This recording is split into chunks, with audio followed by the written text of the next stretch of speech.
on va parler de cohérence cardiaque ou de respiration rythmée. Est-ce que vous avez déjà entendu parler de ça? Sérieusement, il y a quelques semaines, je suis venue rencontrer un massothérapeute. En fait, c'est un thérapeute sportif qui s'appelle Christian Gagnon, que je vais vous présenter dans quelques instants, qui m'a sensibilisée à ça et j'applique sa technique depuis quelques semaines et je n'en reviens pas des bienfaits que ça fait. C'est assez incroyable, je vous jure. Alors, je veux vraiment qu'il vous partage ça dans quelques secondes. J'ai le plaisir de vous présenter Christian Gagnon, qui est thérapeute sportif. Salut. Bonjour. Alors, Christian, présente-toi, s'il te plaît. Ben, je pense que tu donnes plusieurs... oui, effectivement. Moi, je suis ouais. thérapeute sportif. En fait, j'ai des formations en massothérapie, en kinésithérapie, en orthothérapie. J'ai travaillé dans des cliniques thérapeutiques avec des chiro, des physios, des massos, des ostéos. J'ai travaillé aussi dans des centres de santé. Donc, j'ai une très, très bonne expertise de ce que c'est que la massothérapie et la thérapie manuelle. Okay. Et une des choses qu'on découvre, c'est qu'une des premières choses dans tout l'ordre de traitement, c'est qu'on va commencer par détendre, on va vouloir se détendre, on va vouloir se calmer le mental, on va vouloir lâcher prise. Et ça se fait d'une seule et unique façon, par la respiration. Souvent, c'est notre cerveau qui va commencer à avoir des idées, des concepts, puis le reste du corps va s'emballer, il va s'ajuster à l'idée du cerveau. C'est-à-dire, j'ai un projet, si je suis anxieux, excité, ben mon cœur va s'emballer, va commencer à augmenter sa fréquence cardiaque, puis tout le reste du corps va s'en suivre selon l'image du cerveau.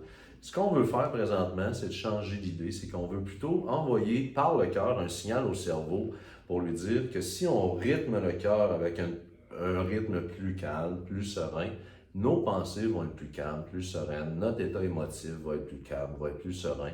Puis ça va nous permettre d'avoir une meilleure vision, une meilleure prise de décision sur des choses avec un meilleur esprit de clarté par rapport au sujet, parce qu'on est moins pris par l'émotion, moins pris par le tourment de la pensée. Est-ce que les gens te disent souvent « je respire pas » ou « Oui, je respire effectivement, pas, où on ne mal. respire pas bien, on respire par la cage thoracique. Il y a tellement de compositions différentes de respiration. Normalement, aujourd'hui, on va parler de cohérence cardiaque ou de respiration rythmée. En fait, ce que l'on veut, c'est qu'on va porter notre attention sur la respiration de façon à ce que ça vienne calmer le rythme cardiaque.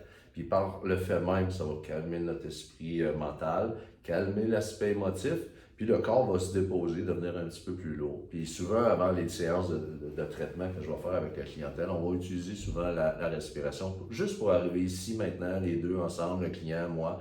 Puis là, on peut commencer à travailler ensemble plus facilement. Puis le lâcher prise est beaucoup plus facile.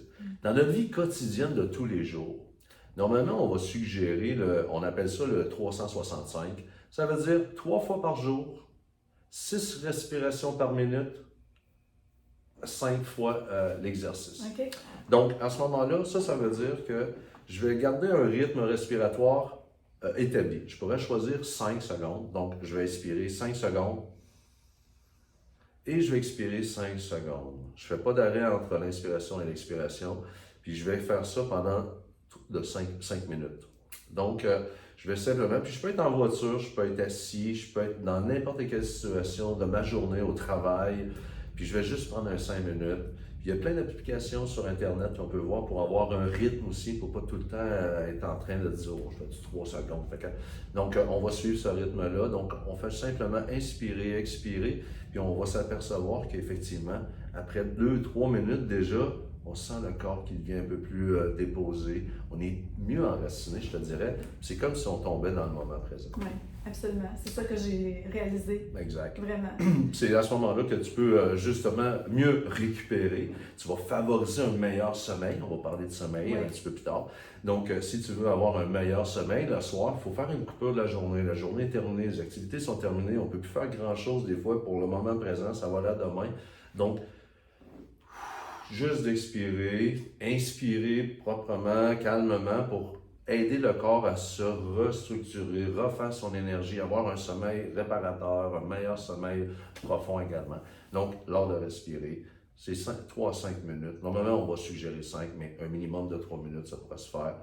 Puis certaines personnes vont trouver que le 5 secondes, c'est un peu long. À ce moment-là, on va utiliser un 4 secondes ou un 3 secondes. On va s'adapter à soi selon ma capacité. Donc, si je décide que 4 secondes pour moi, c'est correct, Donc, je vais inspirer des 4 secondes, expirer 4 secondes, inspirer 4 secondes, et puis je vais faire ça 5 minutes de temps. Puis, tu peux-tu faire ça autant couché, debout?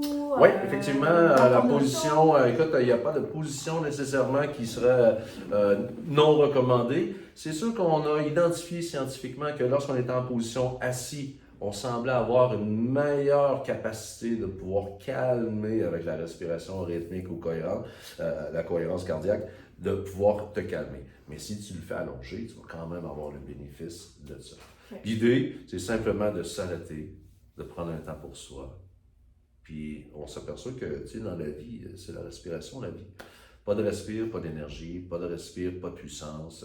Tu sais, des fois, on dit, non, t'as bien du gaz, t'as du souffle et tout. Alors, pas de souffle, on est assez limité. J'ai eu la chance de travailler avec l'ANPOC, en fait, les maladies pulmonaires occasionnelles chroniques, les gens qui souffrent de ça. Puis tristement, c'est là qu'on s'aperçoit que lorsque la respiration est difficile, ben, la vie devient difficile. Ouais. Fait que c'est une bonne respiration, c'est un bel exercice pour qu'on puisse reprendre vitalité. Et puis voilà, simplement se sentir bien, puis faire un petit arrêt, écouter qu'est-ce qui se passe, quelles sont mes pensées, quelles sont mes émotions. Ben, dans la respiration rythmique, ça nous permet de tout bien entendre, de tout bien se sentir, puis trouver un bel équilibre avec soi. Alors tu vas nous montrer comment on fait ça? Oui, je te présente ça. On va aller chercher les hâtes et on fait ça. Alors Yann, on va commencer par se déposer sur la table avec une bonne respiration rythmique. Là, je vais vouloir que tu portes ton attention, tu vas pouvoir venir mettre tes mains sur ton ventre. Juste voilà, je veux que tu puisses sentir que lorsque tu vas inspirer, il va y avoir un gonflement ventral. Et lorsque tu vas expirer, tu vas sentir que le ventre descend. En mettant tes mains ici, ça vous permet d'avoir une meilleure conscience que l'effort, c'est ça, exactement, respiratoire, ne se fait pas au niveau thoracique, mais vraiment abdominal. Si ça se fait thoracique, c'est correct, mais dans une détente, on va favoriser la respiration abdominale, puis dans la respiration rythmique ou la cohérence cardiaque, la respiration ventrale est beaucoup plus efficace. Donc, on va y aller avec une inspiration. Au début, quand on va faire un exercice de respiration, la première chose qui est à faire, c'est d'expirer. On a souvent trop d'air à l'intérieur. Donc, la première chose dans un exercice de respiration, c'est d'expirer. Alors, Yann, je vais t'inviter à simplement expirer. Et maintenant, on va inspirer pour 5 secondes.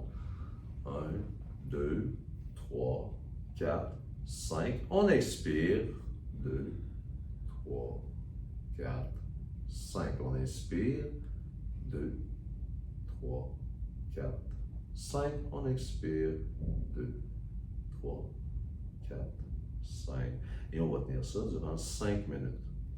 Normalement, je vais avoir un appareil plein d'utilités sur mon cellulaire, des applications. Si je voudrais avoir, si j'étais seul, par exemple, pour faire l'exercice, j'aurais une petite application qui me permettrait d'entendre le 5 secondes monter, un 5 secondes descendre pour que je puisse adapter ma respiration. Si jamais, je continue à faire ça, Léane, pendant ce temps-là, si jamais vous n'êtes pas dans un mode couché, vous pouvez le faire assis, c'est très efficace assis, les mains sur les cuisses ou sur le ventre pour bien sentir la respiration ventrale. Et si vous êtes à l'extérieur, vous êtes en train de faire une marche, ou vous êtes au bureau, vous êtes en train de vous déplacer, on peut faire la même chose en calculant le nombre de pas en inspirant. Je marche 3 pas en inspirant ces 3 pas et je vais, les 3 prochains pas, expirer et continuellement faire le même rythme. Donc, vous allez avoir une cohérence à votre rythme pour un 4 à 5 minutes qu'on va essayer de faire de façon à garder le même rythme pour calmer la respiration cardiaque, le rythme cardiaque, diminuer la pensée au niveau de l'activité cérébrale, simplement venir un peu plus grondé. Si vous avez une réunion, vous devriez faire ça avant d'entrer en réunion. Je vous garantis que vous allez avoir une écoute et une perspicacité beaucoup plus aiguisée. Et on continue nos personnages.